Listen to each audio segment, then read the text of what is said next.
की है। जब हाथ में तलवार लिए गजनी का शासक मोहम्मद गौरी भारत के राज्यों पर धावा बोलता और लूटपाट करता था।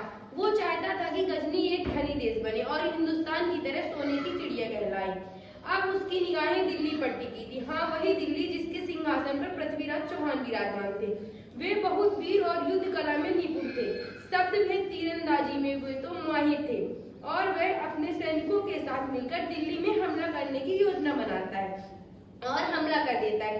जैसे ही ये बात पृथ्वीराज चौहान को पता चलती है कि मोहम्मद गौरी दिल्ली में हमला कर दिया है, वो तेज आवाज में बड़ी आंखें निकालते हुए बोलते हैं कि हम राजपूत है, राजपूत, हम किसी के आक्रमण से नहीं डरते, करने दो हमला। दोनों के बीच घमासान युद्ध होता है और इस युद्ध में मोहम्मद गौरी पृथ्वीराज चौहान के हाथों पराजित होता है।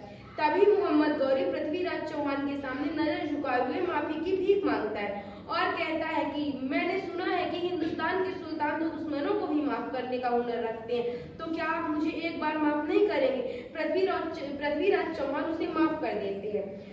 लेकिन जो चंद्र बरदाई उनके राज कवि थे, वो उसे फांसी देने के लिए कहते हैं। तभी पृथ्वीराज चौहान कहते हैं कि हम आपकी बातों का सम्मान करते हैं, लेकिन हर एक इंसान को अपनी गलती सुधारने का एक अवसर मिलना चाहिए। इसके बाद वह दिल्ली और उसे लौटा देते हैं।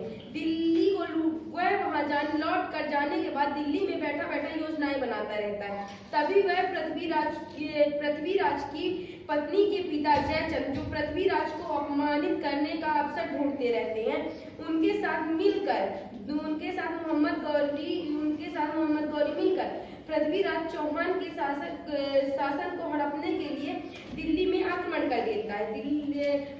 जिसमें से जब आक्रमण करता है तो पृथ्वीराज चौहान उनके हाथों से पराजित हो जाते हैं। उन्हें कारागार में डाल दिया जाता है। कुछ समय बाद उनके कवि चंद्र बरदाई, जो उनसे मिलने आते हैं, उनके पास आए और उन्हें भी साथ में बंदी बना लिया गया। तभी उन्हें कुछ दिन बाद उन्हें पता चलता है कि मोहम्मद गौरी तीरंदाजी प्रतियोगिता रखी है।